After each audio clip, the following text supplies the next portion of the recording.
ஆராதனைனா நமக்கு அது என்னன்னே விளங்க மாட்டேங்குது. ஆராதனை நம்ம ஆராதிக்கிறோம் அப்படின்னு சொல்லலாம். இந்நேரம் வரைக்கும் நம்ம என்ன என்ன செய்தோம் சொல்லுங்க? இந்நேரம் வரைக்கும் என்ன செய்தோம்? ஆராதனை நடத்துகிறோம் சொன்னோம். அது ஆராதனை இல்லை. எது ஆராதனை இல்லை? இந்த பாட்டு படிக்கிறது, இந்த மியூசிக் போடுறது, நடனம் ஆடுறது, பல விதமான காரியத்தை நம்ம செய்கிறோம்ல, அது ஆராதனை இல்லை. சத்தமாக சொல்லுங்க, இது ஆராதனை இல்லை. அப்புறம் இது என்னது? இது எதுக்காக செய்கிறோம்? இது ஒரு துதி, இது ஒரு நன்றி சொல்கிறதுக்கு ஆண்டவரை நம்ம செய்கிறோமே தவிர, இது எதுக்கு நேராக நம்மளை நடத்தணும்னா ஆராதனைக்கு நேராக நடத்துறதுக்கு தான் இதை செய்கிறோம். முழுசு இப்போ எப்படி ஆராதனை நடக்குன்னா, எங்களை பாருங்கள் நாங்கள் எப்படி ஆடுறோம், எங்களை பாருங்கள் நாங்கள் எப்படி மியூசிக் வாசிக்கிறோம், ட்ரைங்னு அடுத்து இப்படி இப்படி இப்படி பண்ணுவான். அதில் தப்பு ஒன்றும் இல்லை. ஆனால் அதை பார்த்து ரசிச்சிருக்கிறோம். நம்ம பார்வை எங்கே இருக்கணும்? அவரை பார்க்கணும், அவரை ஆராதிக்கணும், அதில் அவர் மகிமைப்படுறாரா அதுதான் பார்க்கணும். இப்போ ஆராதனை வீரர்கள்லாம் அவங்க எப்படி தாடி வச்சுருக்கிறான், எப்படி அவன் முடி வளர்த்து வச்சுருக்கிறான், எப்படி எந்த ஸ்டைலில் எந்த வகையான கிட்டார் வச்சுருக்கிறான், இதெல்லாம் பார்க்கறதுக்கு தான் மக்கள் அப்படி அதை பார்த்து அந்த கூட்டத்துக்கு வர்றவங்களாம் இந்த ஸ்டைலாக மாறிடுறான், ஆண்டவரை மறந்துடுறான். இந்த மாதிரி மாறிடுது. இதை மாற்றி அமைக்கணும். இதெல்லாம் ஆமேன்னு ஒத்துக்கொள்கிறீங்களா? ஒத்துக்கொள்கிறவங்களாம் ஆமேன்னு சொல்லுங்கள். ஒத்துக்கொள்ளாத யாரு தான் கை வைத்து காணுங்க? யார்? ஒருத்தரும் இல்லை. அதுக்காக தோத்துறோம். ஆண்டவரை ஆராதிக்கணும்னா என்னங்கிறத படித்து கொண்டு ஆராதிப்போம். முதல்ல ஆண்டவரை நம்ம இன்னொரு வசனம் வாசிப்போம். வெளிப்படுத்தல் 4:9. மேலும் சிங்காசனத்தின் மேல் வீற்றிருந்து, சிங்காசனத்தில் வீற்றிருந்து சதா காலங்களிலும் உயிரோடு இருக்கிறவருக்கு அந்த ஜீவன்கள் மகிமையும் கனத்தையும் ஸ்தோத்திரத்தையும் செலுத்தும் போது, எதெல்லாம் செலுத்துது? மகிமை, அடுத்தது கனம், அடுத்தது ஸ்தோத்திரம். இதை செலுத்தும் போது என்று எழுதப்பட்டிருக்கிறது. அப்போ மகிமைங்கிறது ஆராதனை, கனம் என்பது அவரை புகழ்வது, அடுத்தது ஸ்தோத்திரம் அவருக்கு நன்றி சொல்கிறது. இதுதான் நம்ம செய்கிறோம். நன்றி துதி தான். இந்த பாடல்கள் எல்லாம் நன்றியாக இருக்கும், துதியாக இருக்கும், ஜெபமாக இருக்கும். பாடல்கள்லாம் என்னதான் இருக்குது? நன்றி இருக்குது, அதில் துதி இருக்குது, வேற என்ன இருக்குது? ஜெபம் இருக்குது பாடல்களில். அது பாடுறது நல்லது, அது நம்ம ஆராதனைக்கு ஆயத்தப்படுத்துகிறது. சரி, நம்ம என்ன செய்கிறோன்னா இந்த மூணையும் சேர்த்து குழப்பிடுவோம். மூணையும் சேர்த்து குழப்பி நம்ம செய்வோம். எப்படின்னா ஐஸ்கிரீமையும் ஊறுகாயையும் சேர்த்து குழப்பி சாப்பிட்டா நல்லா இருக்குமா? இருக்காது. ஊறுகாய் வித்தியாசமான டேஸ்ட்டு, ஐஸ்கிரீம் வித்தியாசமான டேஸ்ட்டு, குழம்பையும் அதில் ஊற்றி கலக்கி எல்லாம் ஒரு வயிற்றுக்குள்ளே தானே போகுது. அதனால இது சேர்த்து சாப்பிடுவோன்னா சரியாக வராது போல் இந்த மூணும் வித்தியாசமானது. அதுக்கு நேரம் எடுத்து ஆண்டவரை நீங்கள் கொஞ்சம் தொழுது பாருங்களேன், அது எவ்வளோ சந்தோஷமாக இருக்கும். இன்றைக்கி காலையில் இந்த 3 காரியத்தை தனியாக ஆண்டவருக்கு நான் கொஞ்சம் நேரம் செய்த பாருங்கள், அது எவ்வளவோ சந்தோஷமாக இருந்தது. உங்களுக்கு அது சந்தோஷமாக இருக்கும். அதனால் ஆண்டவருக்கு நன்றி, தேங்க்ஸ் கிவிங் செலுத்தணும், ஆண்டவரை புகழணும், அவர் எப்படி இருக்கிறார் என்று எண்ணி புகழணும். ஆராதனை என்பது வித்தியாசம். அது என்ன என்பதை நம்ம பார்ப்போம். சரி, ஆராதிக்கலைன்னா, நீ கர்த்தரை துதிக்கலைன்னா என்ன நடக்கும்? ரோமர் 1:21 வாசிங்க. ரோமர் 1:21. அவர்கள் தேவனை அறிந்தும் அவரை தேவன் என்று மகிமைப்படுத்தாமலும் ஸ்தோத்தரியாமலும் இருந்து தங்கள் சிந்தனைகளினாலே வீணர் ஆனார்கள். சிந்தனை வீணராகி நீ கர்த்தரை தோத்திரம் பண்ணு, கர்த்தரை மகிமைப்படுத்து, ஆராதனை செய்தா உன் சிந்தனையே கர்த்தர் மாற்றிடுவார். உன் சிந்தனையை கர்த்தர் மாற்றிடுவார். நீ ஆராதிக்கலை, துதிக்கலைன்னா உன் இருதயம் இருள் அடைந்து உன் ஆராதனை வேற பக்கம் போயிடும். இச்சைகளுக்குள்ள நீ போய் சிக்கிக்கொள்வாய். நீ சரியா ஆராதிக்கணும். நீங்கள் சரியாக ஆராதிக்கலை, துதிக்கலை, உன் குடும்பமாக நீங்கள் சேர்ந்து ஆண்டவரை மகிமைப்படுத்தலைன்னா என்ன ஆகும் என்று ஏசாயா தீர்க்கதரிசியின் புஸ்தகத்தில் நம்ம படிக்கும்போது 8ஆம் அதிகாரம் 18ஆம் வசனத்தை வாசிங்க. இதோ நானும் ஆ கர்த்தர் எனக்கு கொடுத்த பிள்ளைகளும் ம் சீயோன் பர்வதத்தில் வாசமாய் இருக்கிற ம் சேனைகளின் கர்த்தராலே ம் இஸ்ரவேலில் அடையாளங்களாகவும் அற்புதங்களாகவும் இருக்கிறோம். நம்ம எல்லாரும் தேவனுடைய பிள்ளைகள், இஸ்ரவேலில் சபையில் அற்புதமாக அடையாளமாக இருக்கிறோம். ஆனால் மற்றவன் என்ன செய்கிறான்? கீழே வாசிங்க சீக்கிரம். அவர்கள் உங்களை நோக்கி ஆ அஞ்சனம் பார்க்கிறவனத்திலும் அஞ்சனம் பார்க்கிறவர்கள் முணுமுணு என்று ஓதுகிற குறிகாரணத்திலும் விசாரியுங்கள் என்று சொல்லும்போது ஜனங்கள் தன் தேவனிடத்தில் விசாரிக்க வேண்டியது நல்லவோ? தான் தேவனிடத்துல விசாரிக்கிற போதெல்லாம் முணுமுணுன்னு ஓதருன்ட்ட போய் குறிகாரனிடத்துல விசாரிக்கிற அல்லவோ? உயிருள்ளவர்களுக்காக செத்தவிடத்தில் விசாரிக்கலாமோ? யாருக்கிட்ட போய் விசாரிக்க கூடாது? உயிர் உள்ளவங்களுக்காக யார்கிட்ட போகக்கூடாது? சத்தமா சொல்லுங்க. நம்ம உயிரோடு இருக்கிறோம். உயிரோடு இருக்கிற நம்ம செத்த சிங்கத்தை பார்க்கலும் உயிரோடு இருக்கிறவன் என்னது? வாசின்னு சொல்லப்பட்டிருக்கு. நம்ம உயிரோடு இருக்கிறோம். யார்கிட்ட போய் விசாரிக்க கூடாது? செத்தவங்கிட்ட போய் விசாரிக்காத. அடுத்தது கீழே வேதத்தையும் சாட்சியின் ஆகமத்தையும் கவனிக்க வேண்டும். இந்த வார்த்தையின்படியே சொல்லாவிட்டால் அவர்களுக்கு விடியற் காலத்து வெளிச்சம் இல்லை. சாட்சி வேத வசனம் இதை பார்க்காம வேற எதையா பார்த்தா உனக்கு விடிய காலத்துல என்ன கிடையாது? வெளிச்சமே உனக்கு வராது. அடுத்தது இடுக்கண் அடைந்தவர்களாக பட்டினியாயும் தேசத்தை கடந்து போவார்கள். அவர்கள் பட்டினியாய் இருக்கும்போது மூர்க்க வெறி கொண்டு தங்கள் ராஜாவையும் தங்கள் தேவனையும் தூஷிப்பார்கள். தங்கள் ராஜாவையும் தேவனையும் என்ன செய்வாங்க? தூஷிப்பார்கள். ஏன் உனக்கு பட்டினி பசி பதாவனா? இங்க ஆளுக செய்துக்கிட்டு இருக்கிறாங்களே இவங்க அல்ல. அவங்கள போய் ஏசக்கூடாது. நீங்க தேவனை தூஷிக்க கூடாது. நீ உண்மையான தெய்வத்தை ஆராதிச்சா ஆண்டவர் உன்னை ஆசீர்வதிப்பார். எத்தனை பேர் விசுவாசிக்கிறீங்க? ஆமே.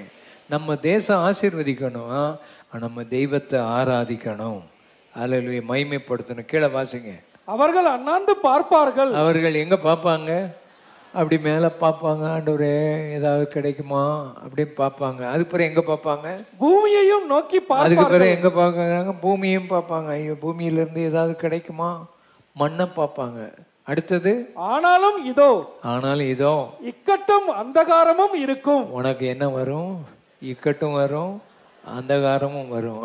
இடுக்கத்தால் இருள் அடைந்து அந்தகாரத்திலே தள்ளுண்டு அலைவார்கள். அந்த காலத்துல தள்ளுண்டு அங்கங்க ஓடி அலைவான். ஏதாவது கிடைக்குமான்னு. உண்மையான தெய்வத்தை நீ ஆராய்ந்து பாரு. அவரை பாரு, அவரை நோக்கி பாரு. கர்த்தர் நிச்சயம் உனக்கு ஒரு வெளிச்சம் தருவார். நிச்சயம் உன்னை ஆசீர்வதிப்பார். முதலாவது நம்ம படிக்கும்போது ரோமர் 1:21 தேவனை அறிஞ்சு அவரை தேவன் என்று மகிமைப்படுத்தாம தோத்தரியா இல்லாவிட்டால் உன் சிந்தையில வீணராயிருவான். முதல்ல தேவனை ஸ்தோத்திரம் பண்ணணும். தானியேல் 6:10 வாசிங்க. தானியேலோ வென்றால் அந்த பத்திரத்துக்கு கையெழுத்து வைக்கப்பட்டதென்று அறிந்த போதிலும் அவன் தினம் 3 வேளையும் தன் தேவனுக்கு முன்பாக முழங்கால் படியிட்டு ஜெபம் பண்ணி என்ன செலுத்தினான்? சத்தமா சொல்லுங்க. என்ன செலுத்தினான்? நல்லா சொல்லுங்களேன். தோத்திரம் செலுத்தினான். 3 வேளையும் தோத்திரம் செலுத்துகிறான். ஆண்டவருக்கு நன்றி, ஆண்டவருக்கு துதி செலுத்துகிறான். அவனுக்கு எத்தனை வயசு இருக்கும்? அவன் கிட்டத்தட்ட 17 வயசாக இருக்கும் போது பாபிலோனுக்கு வந்தான். பாபிலோனில் எத்தனை வருஷம் இருந்தாங்க? 70 வருஷம். அப்போ எத்தனை வயசு? 87 வயசு. 87 வயசில் 3 நேரம் அவன் ஜெபம் பண்ணிக்கிட்டு இருக்கிறான். உனக்கு எத்தனை வயசு? நீ ஜெபம் பண்ணுறதும் இல்லை, பைபிள் வாசிகள் துதிக்கிறதும் இல்லை. என்ன பண்ணிக்கிட்டு இருக்கான்னு யோசிச்சு பாரு. அவன் துதிக்கிறான், ஆண்டவரை நல்ல தோத்திரம் பண்ணுறான் பாருங்க. 3 நேரம். நான் இந்த வருஷம் ஆரம்பத்தில் சொன்னேன் 3 நேரம் கொஞ்சம் ஜெபம் பண்ணுங்க, காலையிலையும் மத்தியானமும் ராத்திரியும் ஜெபம் பண்ணுங்கன்னு சொன்னேன். எத்தனை பேர் கொஞ்சம் முதல்ல 1 வாரம் பண்ணியிருப்பீங்க? ஏன்னா தீர்மானம் எடுத்தீங்க, கொஞ்சம் பண்ணியிருப்பீங்க. கொஞ்சம் பேர் பண்ணியிருப்பாங்க, அது பேர் மறந்துருப்பாங்க, விட்டுருப்பாங்க. டாக்டர் சொல்கிறாரு 3 நேரம் மாத்திரை சாப்பிடு, இந்த மருந்து குடின்னு சொல்லி எழுதி கொடுத்தா அது 3 நேரமும் ஒழுங்காக மறக்காமல் சாப்பிட்றீங்கல்ல, எதுக்கு செத்து போவீங்க இல்லாட்டா? இதை ஆண்டவர் தொழுதுகள்னாலும் துதிக்கலைனாலும் ஜெபம் பண்ணாலும் நல்லா இருக்கிறாங்க. நம்ம ஆண்டவர் அவ்வளோ இரக்கமுள்ள ஆண்டவர், தயவுள்ள ஆண்டவர். கம்யூனியன் எடுப்பான், அவன் பாட்டுக்கு சண்டை போடுவான், எல்லாம் பண்ணுவான், ஒன்றும் வராது, உனக்கு ஒன்றும் தெரியாது. நம்ம ஆண்டவர் அவ்வளோ இரக்கமுள்ளவர். உன் வாழ்க்கையில் டாக்டர் சொல்கிறத நம்ம கேட்குறோம், ஆண்டவர் சொல்கிறத கேட்க மாட்டேங்க. தோத்திரம் பண்ணு 3 நேரம், பல நேரம் கத்திர தோத்திரம் பண்ணு, ஆண்டவர் உன்னை ஆசீர்வதிக்கிறத காண முடியும். 1 தெசலோனிக்கர் 5, 16, 17, 18. எப்பொழுதும் சந்தோஷமாய் இருங்கள். எப்பவும் எப்படி இருங்க? எங்க பாஸ்டர் இருக்க முடியுது? சர்ச்சுக்கு வந்தாலும் நிம்மதி இல்லை, வீட்டுக்கு போனாலும் நிம்மதி இல்லை, இங்கே வந்தாலும் இடிக்கிறான், அங்கே வந்தாலும் இடிக்கிறான், வேலைக்கு போனாலும் இடிக்கிறான். எல்லா விஷயத்துலையும் எங்கே சந்தோஷமாக இருக்க முடியுது? உங்களை பார்த்தா சந்தோஷமாக தெரியலை. இன்னைக்கு என்ன மே மாதம்னாலையா? நல்லா சந்தோஷமாக இருக்கணும். எப்பவும் எப்படி இருக்கணும்? நல்லா இருக்கணும். பால்கனியில் உள்ளவங்களாம் கை வைத்து கத்திர தோத்திரம் பண்ணுங்க. பால்கனியில் உள்ளவங்க, மேலே 2வது மாடியில் உள்ளவங்க கை வைத்து காண்பீங்க. மேலே 2வது மாடியில் உள்ளவங்க, 2வது மாடினா பால்கனியில் இருக்கிறேன், 2வது மாடியில் இருக்கிறவங்கெல்லாம் கை வைத்துங்க. ஆண்டவர் உங்களை ஆசீர்வதிப்பார். தம்பி, அங்கே ஒரு கேமரா ஒன்று ஃபிக்ஸ் பண்ணி இங்கே ஒன்று கொண்டு வாங்க. கீழே கார் பார்க்கிங் ஏரியாவில் உள்ளவங்க கத்திர தோத்திரம் பண்ணுங்க. ஆஃபீஸில் உட்காந்துருக்கிறவங்க, அங்கே உட்காந்துருக்கு கத்திர தோத்திரம் பண்ண. ஆன்லைனில் இருக்கிறவங்கெல்லாம் கை வைத்து ஆண்டவரை தோத்திரம் பண்ணுங்க. ஆண்டவரை எப்பவும் சந்தோஷமாக இருக்கணும் அப்படின்னு சொல்லி இருக்குது. எப்பவும் சந்தோஷமாக இருக்கணும். சாப்பாடு இருந்தாலும் சரி இல்லாட்டாலும் சரி, ஆண்டவருக்கு சந்தோஷமாக இருக்கணும், நல்லா இருக்கணும், சந்தோஷமா. அடுத்தது, இடைவிடாமல் ஜெபம் பண்ணுங்கள். இடைவிடாமல் என்ன செய்யுங்க? ஜெபம் பண்ணுங்க. அப்போ தான் சந்தோஷமாக இருக்க முடியும். இடைவிடாமல் ஜெபம் பண்ணணும். இடைவிடாமல் ஒன்று நம்ம செய்துக்கிட்டு இருக்கிறோம். என்ன செய்துக்கிட்டு இருக்கோம்? ஆனால் என்எல்சிசிக்கு போய் கேட்டேன், முன்னால் உள்ள ஒரு வாலிப பிள்ளை சொல்கிறான், இடைவிடாமல் ஃபோன் பண்ணுறோம் பாஸ்டர். அப்போ கேட்டேன், நீ தூங்கும் போது ஃபோன் பண்ணுறிய? இல்லை இல்லை இல்லை இல்லை, இடைவிடாமல் என்ன செய்கிறோம்? மூச்சு போகுது. மூச்சு போகுதா இல்லையா? போனதுனால தானே, போகிறதுனால தானே வந்திருக்கீங்க. மூச்சு போகலை, மூச்சு விட்டுக்கிட்டு இருக்கிறோம் இப்போ, அதனால நம்ம வந்துக்கிட்டு இருக்கிறோம். அப்போ மூச்சு விடுறது போல் ஜெபம் பண்ணிக்கிட்டே இருக்கணும்னு பைபிள் சொல்லுது. முடியாததை சொல்கிறதில்ல, முடியும். இதை நீ எப்பவும் ஆண்டவரோட கனெக்ட் ஆகியிருக்கணும், அவர்கிட்ட சந்தோஷமாக இருக்கணும். அவருடைய சமூகம் தான் சந்தோஷம். இடைவிடாமல் ஜெபம் பண்ணணும். அடுத்தது, எல்லாவற்றிலையும் ஸ்தோத்திரம் செய்யுங்கள். எல்லாவற்றிலையும் ஆண்டவருக்கு என்ன செய்யணும்? ஸ்தோத்திரம் செய்யணும். எது நடந்தாலும் ஜெபம் கேட்டால் மாத்திரம் தோத்திரம் பண்ணக்கூடாது. ஜெபம் கேட்காததுக்காக தோத்திரம் பண்ணணும். ஏன்னா ஆண்டவருக்கு உனக்கு எப்போ செய்யணும், என்ன செய்யணும், எப்போ செய்தால் உனக்கு நல்லா இருக்கும், இதெல்லாம் அவருக்கு தெரியும். அவர் கரெக்டாக செய்வார். அதனால் எல்லாத்துக்கும் என்ன செய்ய? தோத்திரம் பண்ணு. இந்த இடத்த வாங்க முன்னால் 6 மாதம் ஜெபம் பண்ணிட்டு, ராத்திரி எல்லாம் கூடி ஜெபம் பண்ணியாச்சு. 6வது மாதத்தை ஆண்டவர் சொன்னார், ஜெபம் பண்ணுறதை விட்டு தோத்திரம் பண்ணு. இனிமே 3 மாதம் தோத்திரம் பண்ணு. 3 மாதம் தோத்திரம் பண்ண பிறகு இந்த இடம் கிடைச்சிச்சு. கை வைத்து கத்தரை தோத்திரம் பண்ணணும். நல்ல கை வைத்து ஆண்டவர் துதிப்போம். தோத்திரம் பண்ணணும். நல்ல ஆண்டவரை தோத்திரம் பண்ணு. எல்லாத்துக்கும் தோத்திரம் பண்ணு. உடம்பு வலிக்குதா?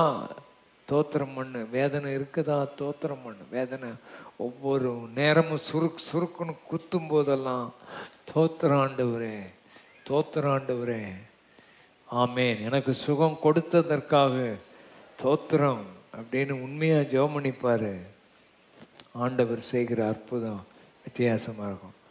சில நேரம் அப்பமும் கிடைக்காது, உனக்கு வேதனை இருக்கும், ஆனாலும் தோத்திரம் பண்ணு. எல்லாத்துக்கும் தோத்திரம் பண்ணு. ஆண்டவர் உன்னை நிச்சயம் விடுதலை பண்ணுவார். எப்பவும் கத்தரை தோத்திரம் பண்ணும். அதுதான் நம்ம இருதயம்.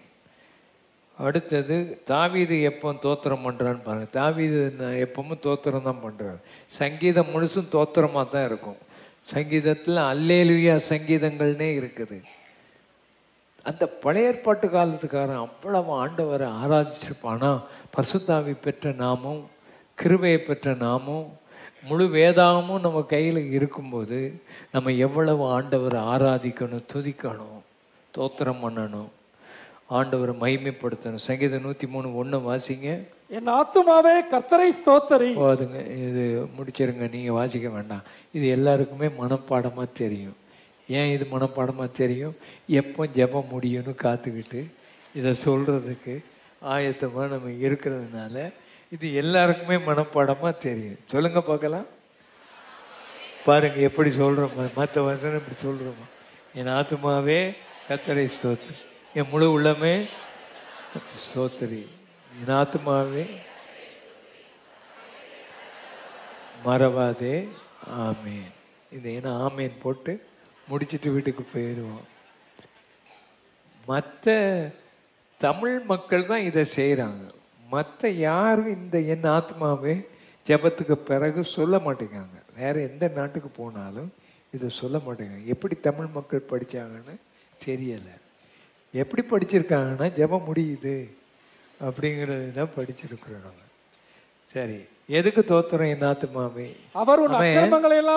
அவன் வந்து யாருக்கிட்ட பேசுகிறான்? யார்கிட்ட பேசுகிறான்? என் ஆத்மாவே கர்த்தரை தோத்திரம் பண்ணுன்னா யார்கிட்ட பேசுகிறான்? ஆண்டவர்கிட்ட பேசுகிறான்? இல்லை, அவன்கிட்ட பேசுகிறான். பைத்தியகாரமாக இருக்குது. அவன்கிட்ட பேசுகிறான். பைத்தியகாரன்னா அவங்ககிட்ட பேசுவான். நான் தான்டா ராஜா, நான் தானா மந்திரி அப்படின்னு சொல்லுவான் பைத்தியக்காரன். இவன் என் ஆத்மாவை பார்த்து, நீ இப்படி இருக்கிற ஆத்மாவே நீ தோத்திரம் பண்ண, ஏன்னா அவ்வளவு நன்மை செய்திருக்க ஆண்டவர். நான் ஒரு நிமிஷம் நீங்கள் ஆண்டவர் செய்த 10 நன்மைகளை எண்ணி தோத்திரம் பண்ணுங்கன்னு சொல்கிறேன்.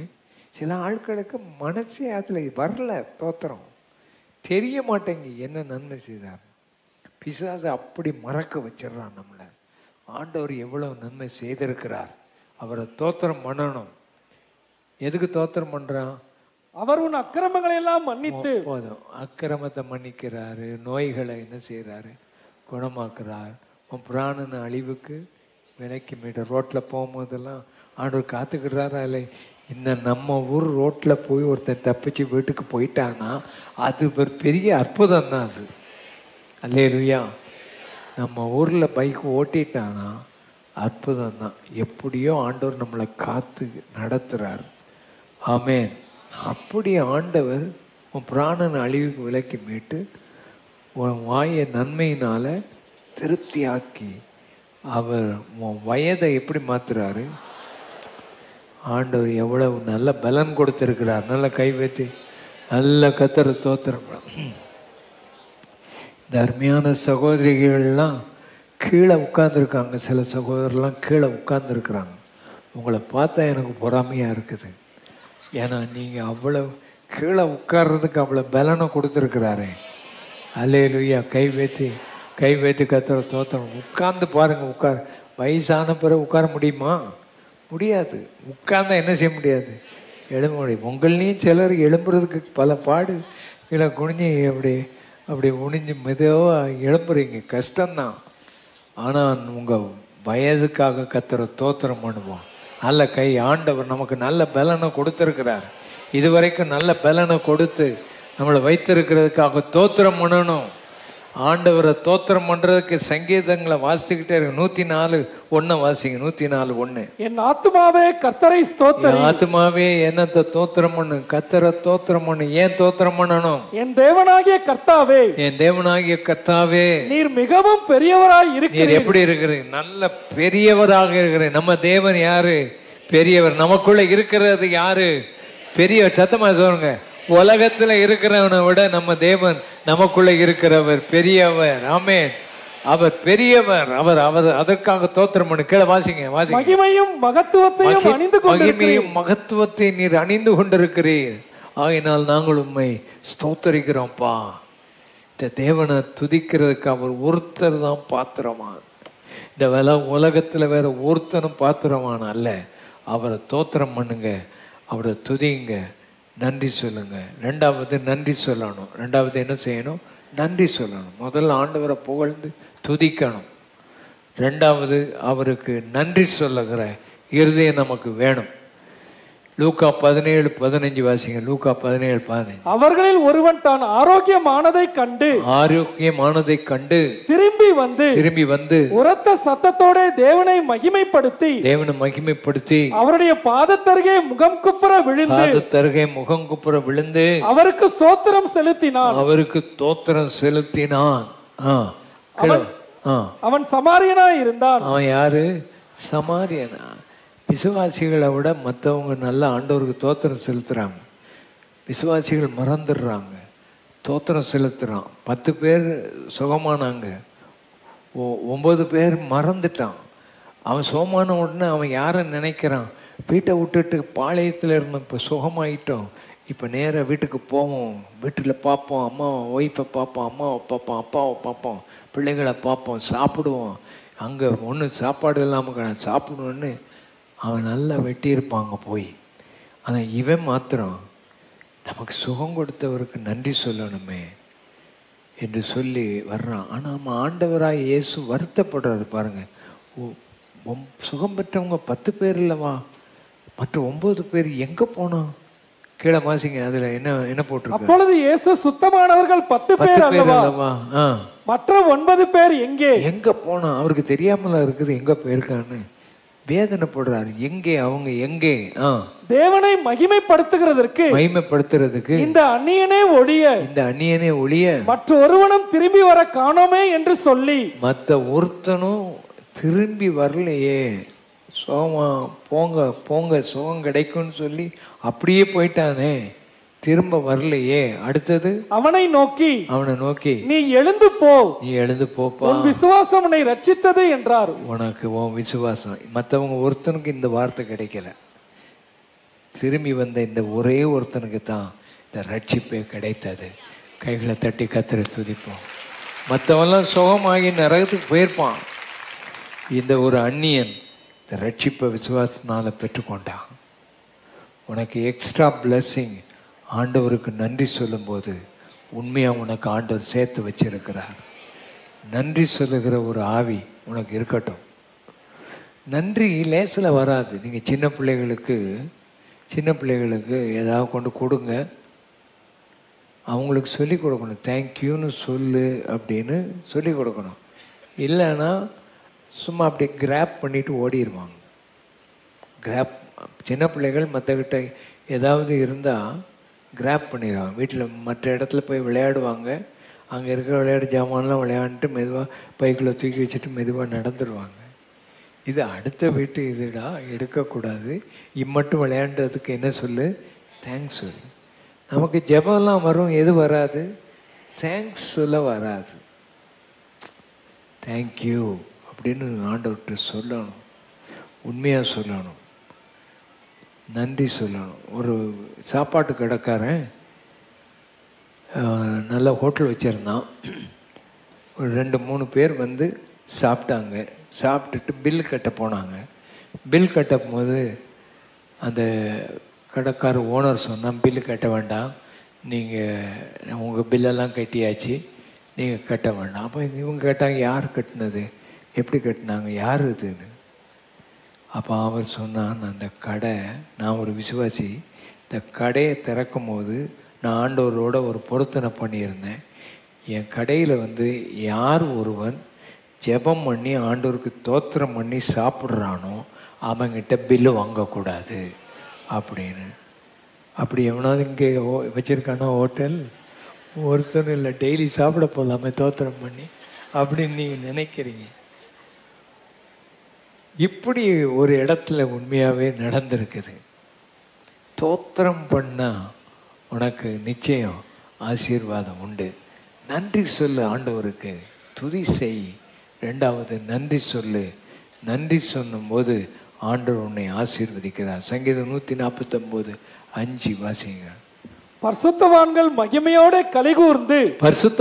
மகிமையோடு கலிகூர்ந்து தங்கள் படுக்கைகளின் மேல் கெம்பீரிப்பார்கள். படுக்கையின் மேல கெம்பீரிப்பார்கள். ஜாதிகளிடத்தில் பழி வாங்கவும், ஜாதிகளிடத்துல பழி வாங்கணும், ஜனங்களை தண்டிக்கவும், ஜனங்களை தண்டிக்கணும், அவருடைய ராஜாக்களை சங்கிலிகளாலும், அவருடைய ராஜாக்களை சங்கிலிகளினால, அவருடைய மேன்மக்களை இருப்பு விலங்குகளாலும் கட்டவும், விலங்குகளால கட்டவும், எழுதப்பட்ட நியாய தீர்ப்பை அவர்கள் பேரில் செலுத்தவும், அவர்கள் வாயில் கர்த்தரை உயர்த்தும் துதியும், வாயில கர்த்தரை உயர்த்தும் துதி, அவர்கள் கையில் இருபுறமும் கருக்குள்ள பட்டயமும் இருக்கும். இந்த கணம் உடைய பரிசுத்தவான்கள் யாவருக்கும் உண்டாகும், பரிசுத்தவான்கள் எல்லாருக்கும் உண்டாகும். பரிசுத்தவான்கள் படுக்கையில் கெம்பீரிப்பார்கள். பரிசுத்தவான்கள், பரிசுத்தவான்கள்னா யாரு சொல்லுங்களேன்? நம்ம தான் சத்தமா சொல்லுங்க. உங்களை பார்த்தா நான் தான் பரிசுத்தவான் பரிசுத்தவாட்டின்னு சொல்லுங்களேன் சத்தமா. அவர் தானே பரிசுத்தமாக்கி இருக்கிறாரு. இல்லைன்னா கம்யூனியன் எடுக்கக்கூடாது இல்லையா? நம்ம பரிசுத்தமாக இருந்தால் தானே பரிசுத்தவாட்டிகளாக பரிசுத்தவான்களாக நம்ம இருக்கிறோம். அப்போ பரிசுத்தவான்கள் படுக்கையில் என்ன செய்வாங்க? அப்படின்னா உன் படுக்கை அறை சந்தோஷமாக இருக்கும். அங்கே சண்டை போட மாட்டேன், அங்கே சந்தோஷமாக இருப்பேன். சண்டை போடுற இடமே, குடும்பங்களில் சண்டை போடுற இடமே எந்த இடம் தான்? படுக்கை அறை தான். ஏன்னா அங்கே ஒருத்தரும் இருக்க மாட்டாங்க. வெளியில் மற்றவங்கெல்லாம் இருக்கிறதுனால தான் சண்டை போட மாட்டேங்க. இங்கே யாராவது சண்டை போடுறாங்களா? இல்லை, ஒருத்தரும் போடும். 1-2 போடும். என்னை மிதிச்சிட்டா, என்னை கிள்ளிட்டான்னு போடும். அது இல்லை. இங்கே பார்த்தீங்கன்னா எவ்வளோ அமைதியாக உட்காந்துருக்குறோம். வீட்டுக்கு போனால் எப்படியா இருக்கிறோம்? வீட்டுக்கு போனால் இப்படி இல்லை. பயங்கரமாக முடியை பிடிச்சி இழுத்த ஆட்கள்லாம் உண்டு, தொண்டையை பிடிச்ச ஆள் உண்டு, எல்லாம் உண்டு. அடித்த ஆளெல்லாம் அங்கே அடிச்சுட்டு இங்கே வந்து தோத்துறோம். பக்கத்தில் வைஃபை மனுஷனு என்னை அடித்த கையில் நீ தோத்திரமாக போட்டிருக்கான்னு அவன் ஆத்திரத்தில் இருப்பா. இதெல்லாம் நடக்கும் இங்கே. ஆனால் நீங்கள் உங்கள் வாழ்க்கையில் படுக்கையில் சந்தோஷமாக இருந்து தோத்திரம் பண்ணி ஆண்டவர் மகிமைப்படுத்துங்க. வீடுகளில் கை வைத்து நம்ம குடும்பங்களில் சந்தோஷம், குடும்பத்தில் தோத்திரம், குடும்பத்தில் ஆராதனை, குடும்பத்தில் ஆண்டவரை மகிமைப்படுத்தணும். அப்போ நாங்கள் ராஜாக்களை கட்ட முடியும், ஆண்டவரை ஜாதிகளை பழி வாங்க முடியும். ஆண்டவர் அவ்வளவு அதிகாரத்தை ஆண்டவர் சபையில் வீட்டில் நீ கர்த்தரை துதிக்கும் போது, நன்றி சொல்லும்போது கர்த்தர் அவ்வளவு அதிகாரத்தை உனக்கு கொடுக்கிறார். யோசபாத்து மாட்டிக்கிட்டான். 3 ராஜாக்கள் வந்தாங்க. அவன் செய்கிற ஜெபத்தை பாருங்க. எனக்கு பலன் இல்லைன்னு சொல்கிறான். எனக்கு என்ன இல்லை? அடுத்தாப்புல எனக்கு என்ன செய்யணும்னு தெரியலை. அப்படின்னா என்ன இல்லைன்னு அர்த்தம்? ஞானம் இல்லைன்னு அர்த்தம். ஞானமும் இல்லை, பலனும் இல்லை. ஆனால் என் கண்ணு உண்மை தான் பார்க்குது. இந்த வர்ற மாதத்துக்குள்ளே ஸ்கூலுக்கு என்ன கட்டணும்? ஃபீஸ் கட்டணும், யூனிஃபார்ம் வாங்கணும், புக்கு வாங்கணும், எல்லாம் வாங்கணும். கண்ணு யாரை பார்க்கணும்? அவரை பார்க்கணும். என்கிட்ட பலன் இல்லை, என்னால் முடியலை. ஆண்டவரே, என் கண்ணு யாரை பார்க்குது? உண்மை தான் பார்க்குது. ஆண்டவரே, என் கண்ணு பாஸ்டர் பார்த்துக்கிட்டு இருக்கேன்னு சொல்லக்கூடாது. என் கண்ணு மார்வாடியை பார்க்குதுன்னு என்ன செய்யக்கூடாது? சொல்லக்கூடாது. என் கண் வேறு யாரையோ பார்த்துக்கிட்டு இருக்கு. உன் கண்ணு ஆண்டவரை பார்க்கணும். அவரை பார்த்துட்டா போதும். அவர் சொல்லுவார், நீ நில்லு, நான் உனக்காக யுத்தம் பண்ணுவேன். அல்லேலூயா சொல்லுங்க. அல்லேலூயா. நல்ல கை வைத்து கர்த்தரை ஸ்தோத்திரம். இந்த வாரம் ஒரு சாட்சி இருந்துச்சு. ஆஸ்பத்திரியில் 10 லட்சம் கட்டினா தான் வெளியே விடுவோம் அப்படின்னு ஆஸ்பத்திரியில் சொல்லிக்கிட்டு இருக்காங்க. என்ன செய்யணும்னு தெரில. திடீர்னு ஒரு ஃபோன் வந்துச்சு, நீங்கள் 3 லட்சம் கட்டிட்டு நீங்கள் வெளியே போயிடலாம் அப்படின்னு ஒரு ஃபோன் யாரோ ஒருத்தர் பண்ணியிருக்கிறாங்க. ஆச்சரியமாக அங்கேருந்து வெளியே வர அற்புதம் செய்திருக்கிறார் ஆண்டவர். 2 கை வைத்து நல்ல கர்த்தரை ஸ்தோத்திரம். ஆண்டவரால் முடியும். ஆண்டவர் உனக்கு அற்புதம் செய்வார். உன் கண் அவரை பார்க்கட்டும். அவரை பார்த்து அவரை மகிமைப்படுத்தி ஸ்தோத்திரம் செலுத்தி எப்பவும் நன்றி செலுத்துங்க. கர்த்தர் உங்களை ஆசீர்வதிப்பதை காண முடியும். ஆண்டவர் யோசபாத்தை சொன்னார், நீ கர்த்தர் நல்லவர், அவர் கிருபை என்றும் உள்ளது என்று நீ ஸ்தோத்திரம் பண்ண, அவ்வளோதான் செய். ஆசாரியர்கள் அனுப்பு, பாடகர் குழு அனுப்பு. அவங்க கன்னை எடுத்துகிட்டு போக வேண்டாம், பட்டயத்தை எடுத்துகிட்டு போக வேண்டாம், அருவாளை எடுத்துகிட்டு போக வேண்டாம், தடிகளை எடுத்துகிட்டு போக வேண்டாம். அவங்க கையை உயர்த்தி ஆண்டவரை துதிச்சா கர்த்தர் யுத்தம் பண்ணார், வெற்றி கிடைத்தது. நல்ல கை உயர்த்தி, ஆண்டவரே என் யுத்தம் உம்முடையதுப்பா, உம்மை தான் துதிக்கணும், உம்மை தான் போற்றணும். அல்ல 2 கை வைத்து நல்லா எனக்கு கொஞ்சம் நேரத்தை தாங்கண்டவரே, நான் நேரம் எடுக்கணும், கொஞ்ச நேரம் உம்மை நன்றி சொல்லணும், எனக்கு நீ செய்த நன்மைகள். எத்தனை பேர் அதை செய்ய போகிறீங்க? கை வைத்து கொஞ்ச நேரம் நான் நன்றி சொல்ல போகிறேன். கொஞ்ச நேரம் நீர் எப்படியெல்லாம் இருக்கிறீர், எவ்வளோ பெரிய தேவன் என்பதை நான் யோசித்து யோசித்து உம்மை புகழணும் ஆண்டவரே, உங்களை நான் பாராட்டணும் ஆண்டவரே. அல்லேலூயா சொல்லுங்க, அல்லேலூயா. ஆண்டவரை பாராட்டுங்க. சரி, ஆராதனைனா என்னது? ஆராதனைனா என்னது? துதியும் நன்றியையும் மனுஷருக்கும் நம்ம செய்யணும், ஆண்டவருக்கும் செய்யணும். ஒரு ஒரு சின்ன ஆள் நமக்கு உதவி செய்தாலும் அவங்களுக்கு என்ன செய்யணும்? நன்றி சொல்லணும், பாராட்டணும். புருஷன் மனைவி பாராட்டணும், மனைவி புருஷனை பாராட்டணும். ஒரு சொன்னராஜ் பாஸ்டர் சொல்லி கொடுத்தாரு, எப்படி பாராட்டுன்னு சொல்லி கொடுத்தார். ஒரு மாமியார் வந்து இந்த மருமகளை பார்த்து, என்ன காஃபி போடுறா நீ, உன்னைய போல் மோசமான காஃபி போட்டு நான் குடித்ததில்லை, அடுத்தாப்புல நீ என்ன சாப்பாடு செய்கிறான்னு. இந்த பாஸ்டர் சொல்லி கொடுத்தா, மாமியாரை பாராட்டி பாரு, அவள் சரியாயிருவாள். போனாலாம் மாமியாரை பார்த்து கேட்டாளாம், மாமியாரை உங்களை மாதிரி யாரும் காஃபி போடுறது இந்த வட்டாரத்தில் இல்லைன்னு ஊரில் சொல்லிக்கிட்டாங்க. நீங்கள் எனக்கு காஃபி போட கொஞ்சம் படித்து கொடுங்க, அதுக்கு பிறகு நான் காஃபி போட்டு கொடுக்குறேன். சரின்னு அந்த அம்மா படித்து குடித்து காஃபி கொடுத்தா இப்போ ரொம்ப நல்லா இருக்குதம்மா. சாப்பாடும் அதே கதை தான், உங்களை போல் சாப்பாடு செய்ய முடியாது அப்படின்னு உங்கள் மகனே சொல்லியிருக்காரு. அப்படியே சொன்னான். சரி சொல்லி அந்த மாதிரி படித்து கொடுத்த பிறகு அந்த அம்மா சொல்லிச்சான், உன்னை போல மருமக நான் பார்த்ததே இல்லைம்மா. ஒரு பாராட்டு எப்படி மாற்றிடுது பாருங்க. இதை விட்டுவிட்டு உன்னை போல ஆள் கிடைச்சானே, உன்னை போல ஒய்ஃப் கிடைச்சானே, இப்படியெல்லாம் சொல்லிக்கிட்டு இருக்கக்கூடாது. பாராட்டுங்க. இந்த ஒய்ஃபுக்காக, அந்த ஹஸ்பண்டுக்காக பாராட்டி தோத்திரம் பண்ணி, பிள்ளைகளை எரும மாடுன்னு சொல்லி கேட்காத, அது எல்லாம் உன்னைய முறைச்சி தான் பார்க்கும். அதனால் இதெல்லாம் மாற்றிட்டு பாராட்டுங்க, கதை மாறிடும். நம்ம ஆண்டவரை பாராட்டணும். சரி, ஆராதனைனா என்ன? ஆராதனைனா என்னன்னா, ஆண்டவர் பிசாசு இயேசுகிட்ட வந்து என்ன பணிஞ்சு கொள்ளணும், என்ன ஆராதுன்னு சொன்ன போது இயேசு என்ன சொன்னார்? உன் தேவனாகிய கர்த்தர் ஒருவருக்கு தான் ஆராதனை. கை வைத்து ஆமென். ஆராதனை என்பது வேற யாருக்கும் கிடையாது. நீ மற்றவங்களை பாராட்டு, மற்றவங்களை போற்று, எல்லாத்தையும் செய்ய, ஆனால் ஆராதிக்கிறது அவர் ஒருத்தர் தான். நம்ம ஊரில் ஒரு மோசமான பழக்கம் இருக்குது. என்னன்னா, பெரியவங்க காலில் போய் என்ன செய்யணும்? உழணும். கல்யாணம் கட்டின உடனே பிடிச்சணும், அந்த மாப்பிள்ளையும் பொண்ணும் நேராக எங்கே போகணும்? அவங்க அப்பா அம்மாட்ட போகணும், அவங்க தாத்தா கிட்ட பாட்டிக்கிட்ட போகணும். போய் எங்கே உழணும்? காலில் விழுந்தால் தான் ஒரு 5 ரூபா 10 ரூபா கொடுப்பாங்க. இதுக்கு போய் அவங்க காலில் விழ சொல்கிறான். இந்த மாதிரி பாரம்பரியம். பாஸ்டர் காலில் போய் விடு அப்படின்னு எங்கள் ஜோமனை வருவாங்க, பிள்ளைகள்லாம் கூட்டிகிட்டு, பாஸ்டர் காலில் போய் விடு, பாஸ்டர் காலில் விடு. ஏன்னா அவர் தெய்வமா? அவர் உன்னை போல ஒரு மனுஷன். உங்கள் அப்பா அம்மா படத்தை வைக்கிறது, பாஸ்டர் படத்தை வைக்கிறது, பெரிய ஊழியக்காரர் படத்தை தொங்க போட்டு இந்த வேலையை வச்சிருக்கூடாது. ஒரே ஒருத்தருக்கு தான் ஆராதனை. எல்லாம் கை வைத்து நல்லா, நம்ம ஆண்டவர் ஒருத்தருக்கு தான் ஆராதனை. 2 கை வைத்து ஒருத்தருக்கு தான் ஆராதனை. ஆராதனை என்பது என்னது? இந்த பாட்டு பாடுறது, இந்த மியூசிக் வாசிக்கிறது, கொட்டை அடிக்கிறது, ஆடுறது ஆராதனை இல்லை. ஆராதனை என்பது என்ன? ஆபிரகாம் நான் கர்த்தரை தொழுது கொள்ள போகிறேன்னு சொன்னான். என்னத்தை கொண்டுட்டு போனான்?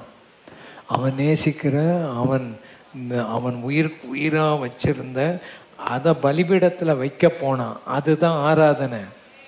ஆராதனை என்பது உனக்கு என்ன விருப்பமோ, என்ன ஆசையாக இருக்கோ, எதெல்லாம் உன் நேரத்தை எடுக்குதோ அதை ஆண்டவர் பாதத்தில் படைச்சி நீர் ஒருத்தர் தான் என் விருப்பம்னு சொல்லணும். உன் இருதயத்தில் அவரை தவிர வேறு யாருக்கும் இடம் இருக்கக்கூடாது. அதுதான் ஆராதனை. யோபு நம்ம படிக்கிறோம், அவன் எழும்பி என்ன செய்தான்? ஆதியாகமம் யோபு 1:20-21 வாசிக்க வேண்டாம். அவன் என்ன செய்தான்? எழும்பினான், அவன் சட்டையை கிழித்தான், அவன் தலையை சிரைத்து தரையில் விழுந்து பணிந்து கத்தர் கொடுத்தார், கத்தர் எடுத்தார். நான் நிர்வாணியாத்தான் இந்த உலகத்தில் வந்தேன், எல்லாம் போயிட்டு, ஆனால் கத்தருக்கு தோத்திரம். எல்லாம் உனக்கு போயிட்டாலும் கத்தர் ஒருத்தர் இருக்கிறாரு என்பது அதுதான் ஆராதனை. எல்லாம் 2 கை உயர்த்தி, ஆண்டவரே நீங்கள் தான் எங்களுக்கு முக்கியம், உலகத்தில் வேறு யாரும் முக்கியம் அல்ல, நீங்கள் ஒருத்தர் தான் என் வாழ்க்கையின் முக்கியத்துவம், அதுதான் ஆராதனை. அல்லேலூயா சொல்லுங்க, அல்லேலூயா. சங்கீதம் 73:25 வாசிப்போம். பரலோகத்தில் உம்மை அல்லாமல் எனக்கு யார் உண்டு? பரலோகத்தில் உண்மை இல்லாமல் எனக்கு யாருண்டு? பூலோகத்தில் உம்மை தவிர எனக்கு வேற விருப்பம் இல்லை. இந்த உலகத்தில் எனக்கு வேற ஒரு விருப்பம் இல்லை. எல்லாரும் சொல்லுங்க, பரலோகத்தில் உண்மை இல்லாமல் எனக்கு யாருண்டு? பூலோகத்தில். சத்தமா சொல்லுங்க, சத்தமா எல்லாரும் சொல்லுங்க. இது உண்மையா? இது உண்மையா? இது உண்மையா? இது உண்மையா? இந்த வசனம் உண்மையா நம்ம உள்ளத்தில் இருக்குதா? அந்த மாதிரி வாழ்கிறோமா? அந்த மாதிரி இருக்கிறோமா? இல்லைன்னா ஆண்டவரே அப்படி இல்லை, என் இருதயத்துக்குள்ளே நிறைய விருப்பம் இருக்குது, எனக்கு விருப்பம் நீர் மாத்திரம் இல்லை, என் இருதயத்தில் உங்கள் விருப்பம் மாத்திரம் வந்துட்டுனா நல்லதப்பா. பரலோகத்தில் உங்களுக்கு அவரப்போ தான் பார்க்கணுன்னு ஆசையாக இருக்கா? இல்லை என்ன எங்கள் அப்பா அம்மாலாம் இறந்துட்டாங்க, முதல்ல போனவுடனே எங்கள் அப்பா அம்மாட்ட போவோன்னு போவீங்களா? போக முடியாது உங்களால். இயேசுவை பார்த்த பிறகு வேறு ஒன்றுமே உங்களுக்கு தெரியாது. மற்றவங்களாம் பார்ப்போம், அப்படியே அலோன்னு போயிடுவோம். ஆனால் அங்கே தான் நம்ம நோக்கம் இருக்கும். அவர் தான். நீங்கள் பரலோகத்தில் போய் எனக்கு பெரிய வீடு கட்டியிருக்காருன்னு கேட்போம். அங்கே வீடெல்லாம் ஒன்றும் இருக்காது. இதெல்லாம் சொல்லி இருக்குது வீட்டை விட. ஏன்னா உலகத்தில் வீடு வீடு வீடு வீடுன்னு தான் இருக்கிறாங்க. அங்கே போனால் இயேசு தான் பெருசாக இருப்பார். இயேசுவை பார்த்த பிறகு இதெல்லாம் ஒன்றுமே நமக்கு தெரியாது. சூரியன் வந்த பிறகு நீங்கள் சூரியன் வந்த பிறகு சந்திரனையும் நட்சத்திரத்தையும் பார்க்க முடியுமா? அதெல்லாம் மறைஞ்சு போயிடும். அதை போல தான் ஆண்டவர் இருக்கும்போது அவர் தான் முக்கியத்துவம், அதுதான் ஆராதனை. கையை உயர்த்தி, ஆண்டவரே நீங்கள் தான் முக்கியம். நான் சர்ச்சுக்கு வர்றது எனக்கு யார் என்னத்தை கொடுப்பாங்க, யார் என்ன செய்வாங்க, இது அல்லப்பா. என் தேவை சந்திக்கப்படணும். நீங்கள் தான் என் ஆராதனை, நீங்கள் தான் முக்கியத்துவம்.